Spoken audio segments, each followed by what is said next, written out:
Duke 200-250ನೇ ಮೇಯ್ನಾಗೆ. 200 ಬೇಕಾದ್ರೆ ಆರಾಮಾಗೆ beet ಮಾಡೋಂಥ ಗಾಡಿನೇ NS200.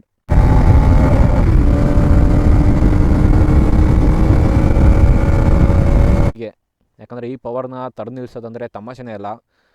ಇಂಥ ಒಂದು ರಾ ಮಷಿನ್ನ 199 ಅಯ್ಯಪ್ಪ ಸುಡ್ತು ಡಿಪ್ರೆಷನ್. ಹಾಯ್ ಹಲೋ ನಮಸ್ಕಾರ, ಇನ್ನೊಂದು ಹೊಸ ವೀಡಿಯೋಗೆ. ಈ ವಿಡಿಯೋದಲ್ಲಿ ದಿ ಲೆಜೆಂಡ್ NS200 ಐತೆ. ನಾ ರಿವ್ಯೂ ಅಂತ ಹೇಳೋಣ, ಎಕ್ಸ್ಪೀರಿಯೆನ್ಸ್ ಅಂತ ಹೇಳೋಣ ಗೊತ್ತಿಲ್ಲ. ಒಟ್ಟಿನಲ್ಲಿ ವೀಡಿಯೋದಲ್ಲಿ ನನ್ನದೇ ಒಂದು ಎಕ್ಸ್ಪೀರಿಯೆನ್ಸ್ನ ನಾನು ಶೇರ್ ಮಾಡ್ಕೊತೀನಿ.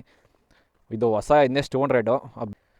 ಫ್ರಂಟಲ್ಲಿ ಹೇಳಬೇಕು ಅಂದರೆ day time running LED headlight ಐತೆ.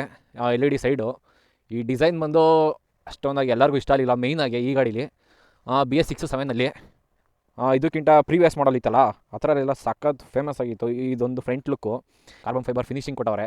ಸುಮ್ಮನೆ ಮಡ್ಗಾಡು ಅಷ್ಟೇ, ಇದು ಸುಮ್ಮನೆ ಶೋಕಿಗೆ ಅಷ್ಟೇ ಇದು ಕೊಟ್ಟಿರೋದು, ಕಾರ್ಬನ್ ಫೈಬರ್ ಮಡ್ಗಾಡು ಅಂತ. ಅದು ಬಿಟ್ಟರೆ ಮಾಸ್ಕು, ಇದು FZ ಮಾಸ್ಕ್ ಆ್ಯಕ್ಚುಲಿ ಬರೋದು, ಸ್ಟಾಕಲ್ಲಿ ಬರೋದು ಇಷ್ಟು ಮಾತ್ರ ಬರೋದು. ಇದು ಎಕ್ಸ್ಟ್ರಾ ಫಿಟ್ಟಿಂಗ್ ಹಾಕ್ಸಿರೋದು FZದು. ಅದು ಬಿಟ್ಟರೆ ಇನ್ನು ಡ್ಯೂಕ್ ಇಂಡಿಕೇಟರ್ ಇದೆ, ಸೇಮು ಡ್ಯೂಕಲ್ಲೆಲ್ಲ ಏನಿದೆ ಅದೇ ಇಂಡಿಕೇಟರು. ಅದು ಬಿಟ್ಟರೆ ಇವನು ನಮ್ಮ ಹುಡುಗ ಒಂದು ಸ್ವಲ್ಪ ಆಲ್ಟ್ರೇಷನ್ ಏನೇನೋ ಮಾಡಿಸ್ಕೊಂಡವನೆ. ಇಲ್ಲೇನೋ ಕಲರ್ ಮಾಡಿಸೋನೆ ಕೂಲೆಂಟ್ ಆಗಿಲ್ಲ ಹತ್ರ ಕೇಸಿಂಗಿಗೆ. ಅಲ್ಲಿ ಬ್ರೇಕ್ ಬಂದು ಗ್ರಮೇಕಾ ಬ್ರೇಕ್ಸ್ ಏನೋ ಇದೆ. BS4ಅಲ್ಲೆಲ್ಲ ಮುಂಚೆ ಪ್ರೀವಿಯಸ್ಸಲ್ಲೆಲ್ಲ ಬರ್ತಾಯಿತ್ತಲ್ಲ ಬೈಬ್ರೆ, ಆ ಬ್ರೇಕಿಂಗ್ ಮಾತ್ರ ಬ್ಯೂಟಿಫುಲ್ ಆಗಿತ್ತು ಮಾತ್ರ. ಡ್ಯುವಲ್ ಚಾನಲ್ ABS ಐತೆ, ಎರಡೂ ಫ್ರಂಟು ಬ್ಯಾಕು. ಬ್ರೇಕಿಂಗ್ ಅಷ್ಟೊಂದಾಗಿ ಓಕೆ ಅನಿಸ್ಲಿಲ್ಲ ನನಗೆ, ಯಾಕಂದರೆ ಈ ಪವರ್ನ ತಡೆದು ನಿಲ್ಲಿಸೋದಂದರೆ ತಮಾಷೆನೇ ಅಲ್ಲ. ಇಂಥ ಒಂದು ರಾ ಮಷಿನ್ನ ಮೇನ್ ಈ ಮಾಡಲಲ್ಲಿ ಡಿಸಡ್ವಾಂಟೇಜ್ ಏನು ಅಂದರೆ ಬ್ರೇಕಿಂಗ್ ಅಷ್ಟೊಂದಾಗೆ ಕಾನ್ಫಿಡೆನ್ಸ್ ಕೊಡಲ್ಲ ಇದಕ್ಕೆ. BS4 ಥರ ಬೈಬ್ರೆ ಎಲ್ಲ ಕೊಟ್ಟಿದ್ದಾರೆ, ಸಕ್ಕದಾಗಿರೋದು. ಇನ್ನು ಬ್ರೇಕಿಂಗು ಹೆಂಗೆ ಹೊಡ್ರು ನಿಂತ್ಕೋತದ ಅಟ್ಲೀಸ್ಟು ABS ಇರೋದಕ್ಕೆ. ಈ NS200 ಇಂಥ ಐತಲ್ಲ, ಇದಕ್ಕೆ ಕಾಸು, ಆ ಪವರಿಗೆ ಕಾಸು. ಒಂದು 2 lakh ಅಂಡರ್ ಬಜೆಟಲ್ಲಿ ಬರೋಂಥ ಬೆಸ್ಟು ನೇಕೆಡ್ ಸ್ಪೋರ್ಟ್ಸ್ ಗಾಡಿ ಅಂದರೆ NS200. ಬ್ಯೂಟಿಫುಲ್ ಗಾಡಿ. ಈ NS ಹೆಂಗೆ ಅಂದರೆ ಒಂಥರ ಮಿಡಲ್ ಕ್ಲಾಸ್ ಹುಡುಗರಿಗೆ ಡ್ರೀಮ್ ಬೈಕ್ ಇದ್ದಂಗೆ. ಯಾವುದೋ ಒಳ್ಳೆ ಮಿನಿ ಕೂಪರ್ ಹಂಗಂಬಿಟ್ಟೆ ಆ ಕಾರ್ ನೋಡ್ಬಿಟ್ಟು ಮುಂದಿನ ಒಳ್ಳೆ ಚಿಕ್ಕ ಪುಟಾಣಿ ಥರ ಕಾಣ್ತು. ಅದಕ್ಕೇ ಎಷ್ಟೋ ಮಿಡಲ್ ಕ್ಲಾಸ್ ಹುಡುಗರು ಡ್ರೀಮ್ ಬೈಕ್ ಇದು ಇವತ್ತೂ. ಅಪ್ಸೈಡ್ ಡೌನ್ ಸಸ್ಪೆನ್ಷನ್ ಐತೆ. ಮೇನ್ ಈ ಗಾಡೀಲಿ ಆಫ್ ಆನ್ ಮಾಡಿದಾಗೆಲ್ಲ ಸೆನ್ಸರ್ ಎಲ್ಲ ಇಲ್ಲಿ ಓಡ್ತಾ ಇರುತ್ತೆ. ಇನ್ನೊಂದು ಈ BS6 BS7 ಗಾಡೀಲೆಲ್ಲ ಆನ್ ಮಾಡಿದ ತಕ್ಷಣ ಯಾರೂ ಸೆಲ್ಫ್ ಕೊಡೋಕೆ ಹೋಗ್ಬೇಡ್ರಿ ಮೇಯ್ನಾಗೆ, ಯಾಕಂದರೆ ಫುಲ್ಲು ಸೆನ್ಸರಿಂದ ವರ್ಕ್ ಆಗೋದು ಗಾಡಿ. ಸೆನ್ಸರ್ಗಳು ಹೋಗ್ಬಿಟ್ರೆ ಸುಮ್ಮನೆ ಬೇರೆ ಕರ್ಸ್ಬಿಡುತ್ತೆ ಗಾಡಿ. ಸೆನ್ಸರ್ ಎಲ್ಲ ಪ್ರಾಬ್ಲಮ್ ಆಯಿತು ಅಂದರೆ.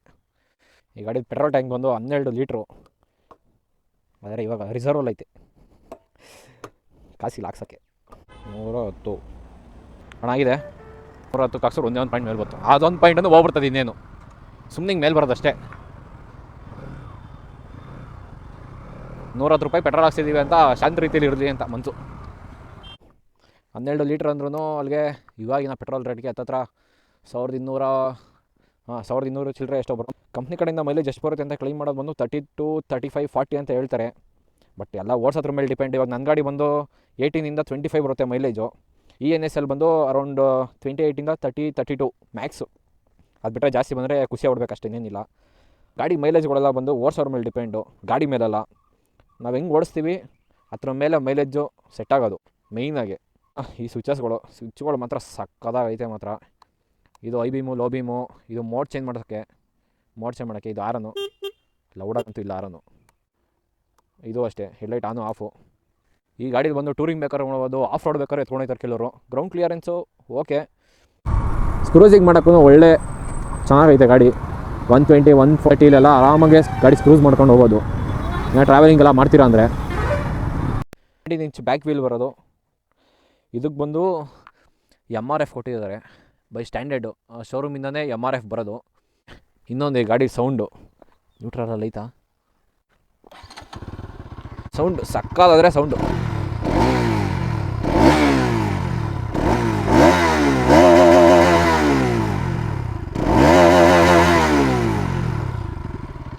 ಸೌಂಡೇ ಮಸ್ತಿ ಗಾಡೀಲಿ.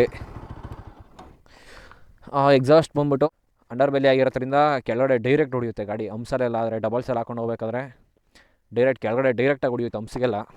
ಇನ್ನೊಂದು ಬ್ಲ್ಯಾಕ್ ಎಡಿಷನ್ ಗ್ಲಾಸಿ ಬ್ಲ್ಯಾಕ್ ಅಂತಲೇ ಬರುತ್ತೆ, ಅದು ಬಂದು ಇನ್ ಪರ್ಸನ್ ನೋಡೋಕ್ಕೆ ಗಾಡಿ ಸಕ್ಕದಾಗಿ ಕಾಣುತ್ತೆ ಮಾತ್ರ, ಗ್ಲಾಸಿಯಾಗಿ. ಅದು ಇವಾಗ ಹೊಸ್ದಾಗಿ ಬಿಟ್ಟಿರೋದ್ರಲ್ಲಿ ಮಾತ್ರ ಗ್ಲಾಸಿ ಬ್ಲ್ಯಾಕ್ ಇರೋದು, ಹೊಸ್ದಾಗಿ ಬರ್ತಾ ಇರೋದ್ರಲ್ಲಿ. ಇವಾಗಿನ ಒಂದು ಪ್ರೈಸ್ ಬಂದು ಅರೌಂಡ್ 1,80,000 ಏನೋ ಇದೆ. ಬಟ್ 1,80,000 ಎಲ್ಲ ವರ್ತ್ ಗಾಡಿ ಇದು ಕಾಂಪಿಟೇಷನ್ ಅಂತ ಅಂದರೆ ಮೇಯ್ನಾಗೆ ಡ್ಯೂಕ್ 200 250ನೇ ಮೇಯ್ನಾಗೆ. 200 ಬೇಕಾದ್ರೆ ಆರಾಮಾಗೆ ಬೀಟ್ ಮಾಡೋಂಥ ಗಾಡಿನೇ NS 200.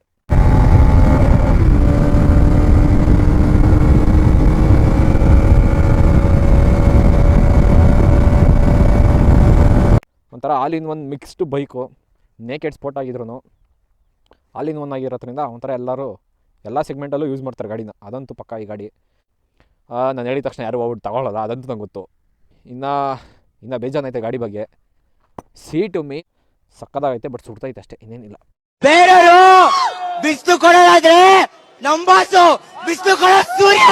ಬ್ಯಾಕು ಓಕೆನೆ, ಹಳೆ ಇದು ಕಂಪೇರ್ ಮಾಡಿದ್ರೆ ಹೊಸ್ದಾಗಿ ಸಕ್ಕದಾಗಿ ಕೊಡೋರು ಮಾತ್ರ. ಸೀಟು ಸೈಡ್ ಲುಕ್ ಹೆಂಗೆ ತೆಗಿಬೇಕು ಅಂದರೆ ಇದು ಬಿಚ್ಬಿಡ್ಬೇಕು, ನಂಬರ್ ಪ್ಲೇಟ್ ಹೋಲ್ಡರು, ಮತ್ತು ಮಡ್ಗಾಡು ತೆಗ್ಬಿಡ್ಬೇಕು, ಸ್ಯಾರಿ ಗಾರ್ಡ್ ಬಿಚ್ಬಿಡ್ಬೇಕು.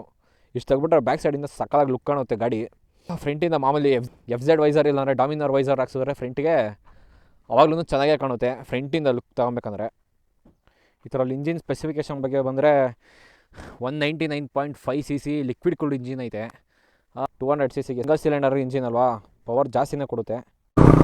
24.5 Nm bhp ಐತೆ, 18.5 ಟಾರ್ಕ್ ಐತೆ.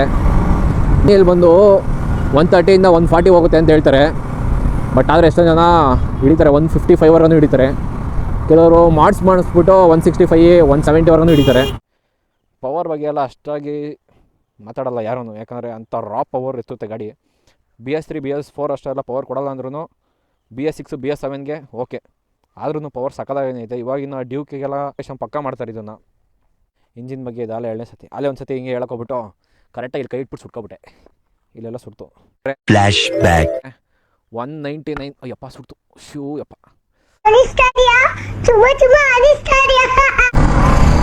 ಈ ಪವರ್ಗೆಲ್ಲ 100 ಎಷ್ಟು ಬೇಗ ಟಚ್ ಆಗ್ಬಿಡುತ್ತೆ ಅಂದರೆ ಈ ಗಾಡೀಲಿ ಕಣ್ಣು ಮುಚ್ಚಿ ಹಿಂಗೆ ಬಿಡೋ ಅಷ್ಟರಲ್ಲಿ 100 ಹೋಗಿರುತ್ತೆ. ಅದಕ್ಕೆ ಈ ಗಾಡಿ ಓಡಿಸ್ಬೇಕಾದ್ರೆ ಬೀಜ ಗಟ್ಟಿ ಇರಬೇಕು. ಸುಮ್ಮನೆ ಆಡೋ ಮಕ್ಕಳೆಲ್ಲ ಈ ಗಾಡಿ ತಗೊಂಬಿಟ್ಟು NS ಐತೆ ಅಂತ ಹೇಳ್ಬಾರ್ದು. ಬೀಜ ಗಟ್ಟಿ ಇದ್ದವ್ರು ಮಾತ್ರ NS ತಗೊಬೇಕು. ಆಡೋ ಮಕ್ಕಳೆಲ್ಲ NS ತಗೊಂಡ್ಬಿಡ್ತಾರೆ ಕೆಲವರು, ಆಮೇಲೆ ಗಾಡಿ ಚೆನ್ನಾಗಿಲ್ಲ ಅಂದ್ಬಿಡ್ತಾರೆ. ಯಾಕೆ ಹೇಳ್ರಿ, ಎತ್ತೆ ಸಾಮಾನು ಅಲ್ಲೇ ಹೊಡಿತದಲ್ಲ ಗಾಡಿ. ಟ್ರಾಫಿಕಲ್ಲಿ ಮಾತ್ರ ಬಡ್ದಾಡಕ್ಕೆ ಒಳ್ಳೆ ಮಸ್ತಾಗಿ ಇರುತ್ತೆ. ಹಿಂಗೆ ಹೋಗ್ಬಿಡೋದು ತಿರುಗಿಸ್ಕೊಂಡು. BS4ಗಿಂತ BS6 7 ವೆಯ್ಟ್ ಕಮ್ಮಿ ಐತೆ. ಇನ್ನು ಎಳ್ದಾಡಕ್ಕೆ ಹ್ಯಾಂಡ್ಲಿಂಗ್ ಮಾತ್ರ ಸಾಕಾಗಿ ಫೀಲ್ ಆಗುತ್ತೆ.